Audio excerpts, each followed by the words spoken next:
Doon pa lang kami sa first floor, biglang nandyan na si Secretary Remulla at hinarang niya kami. Hinarang niya ako.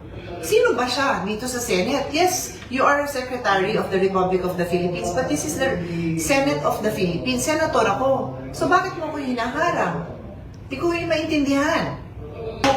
Itong pagturing nila na acting Senate President si Sherwin, hindi ho pwedeng mangyari.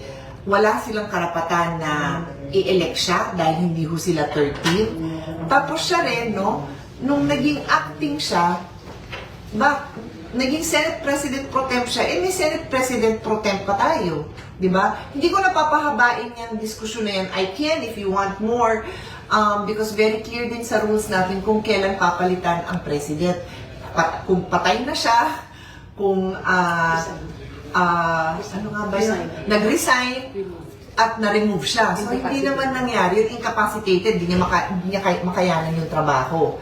So, hindi naman mo nangyari yun. Kaya, hindi na kami magkasundo sa mga polisiya, pero wala akong nakalagay doon na pag hindi kayo nagkaroon ng polisiya, mag-acting president na kayo. Hindi ho. Kung hindi kayo nagkasundo sa polisiya, palitan nyo. Bumoto kayo ulit. Pagka makabuo kayo ng 13, palitan. Walang problema yon kasi that is in our rules. Ayaw man ng Senate President umalis. Pag naka-13, alis. Pero walang nakalagay doon na pag hindi kayo nagkasundo sa policies, gagawa kami ng acting kahit 12 lang kami. Wala akong ganun. So having said that, yun supposedly ang basihan ngayon ni Sherwin Gatchalian na gumawa siya ng mga order. So sinabi niya, wala na daw Blue Ribbon hearing kahapon. In-announce niya yun. Hindi naman niya pwedeng sabihin yun kasi hindi namin, sino siya para sabihin yun? Hindi kami, it is not legal yung pagbigay niya ng advisory na gano'n dahil I am the Blue Ribbon Chairman Committee. I called a hearing. May hearing talaga kaming nakatalaga today. Pero sinabi nila na yung aking Ways and Means hearing, pwede daw ituloy. O sige, ituloy ko din naman yon. Kaya ready ako pumunta doon in a few minutes. So, siguro mga 9:30, I'm not sure of the exact time, basta before 10 a.m., nakarating sa amin na nandyan na yung mga witness.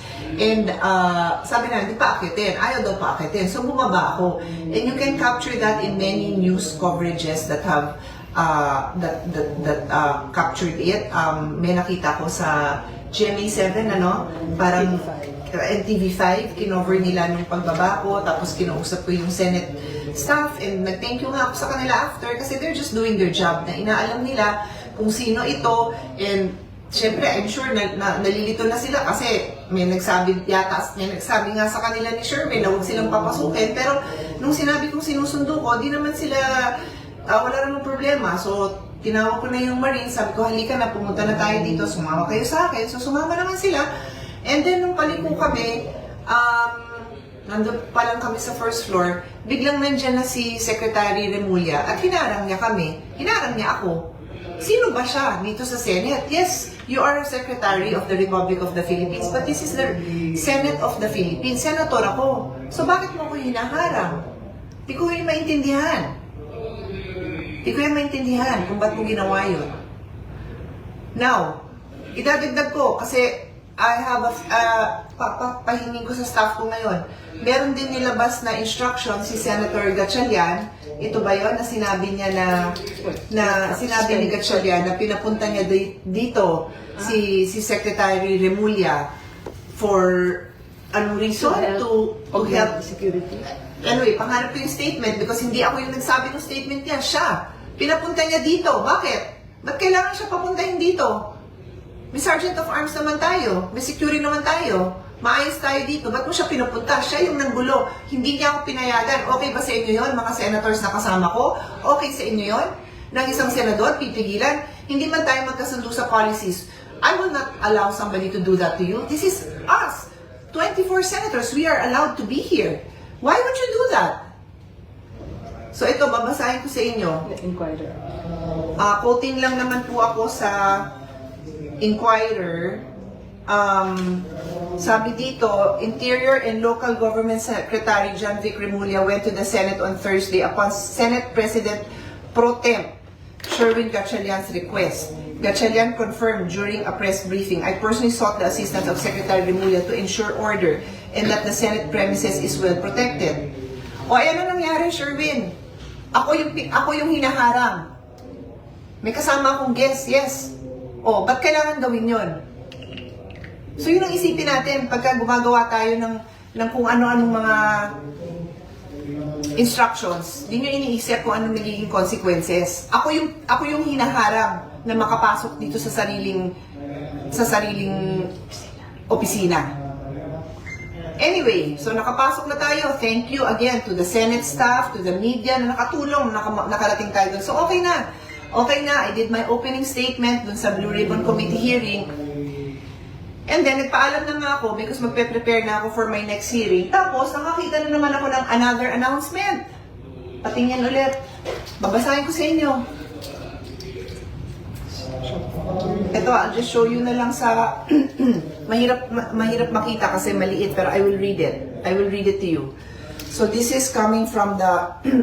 from Sherwin Gatchalian, Senate President Pro Tempore. Uulitin ko, hindi ka Senate President Pro Tempore, si Loren Legarda ang Senate President Pro Tempore. She was elected by 13 members.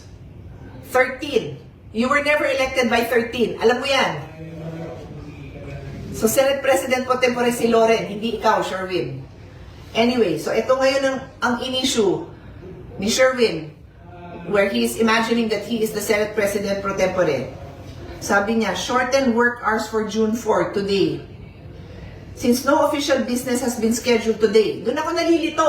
Kasi sinabi kahapon, tuloy yung hearing ko. So ano ba talaga? Ano ba talaga kayo? Yung Blue Ribbon na wala kang karapatan na i-cancel, kinancel mo, pero hindi namin binibigyan ng validity yung statement mo. Yung ways and means ko, sabi nyo tuloy, pero ngayon naman sinabi mo, since there is no official business that has been scheduled today. Bakit? May alam ka ba kung may official business yung mga senators dito? Every day, we conduct our own meetings, we conduct our own dialogues, we conduct our own consultations. So, sino ka para sabihin mo na walang official business dito? Hindi ba official yun na pag isang senador, paano kung meron siyang foreign delegation, kung mayroon siyang mga advocacy group, official business yon. Alam mo, tinanong mo lang ang schedule ng lahat ng senador para malaman mo na walang official business na ganap. At alam mo, may Blue Ribbon. Pero alam na natin na hindi mo nire-recognize yun. Sige. So, sabi niya, since no official business has been scheduled today, June 4, and in consideration of the safety, security, and well-being of Senate personnel, in light of anticipated activities within and around the Senate President Pro Tempore Sherwin Gatchalian has authorized all Senate officers and employees who reported on site to leave the office beginning at 10 a.m. 10 a.m. Yung Blue Ribbon hearing, 10 a.m. Ano yung purpose nito? Alam niyo na, di ba? Hindi ko na siguro kailangan sabihin, right? Why would you put the Senate staff in that position? Nandyan sila, pumasok. Nag-a-assist. Ba't mo sila gaganunin?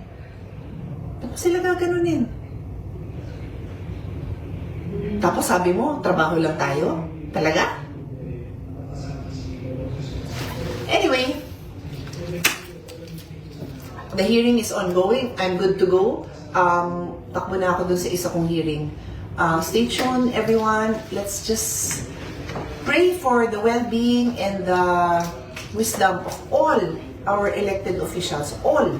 Kasi kailangan magkaisa yung mga elected official. Pwede naman kami hindi magkasundo-sundo, but we have to work together for the good of our country.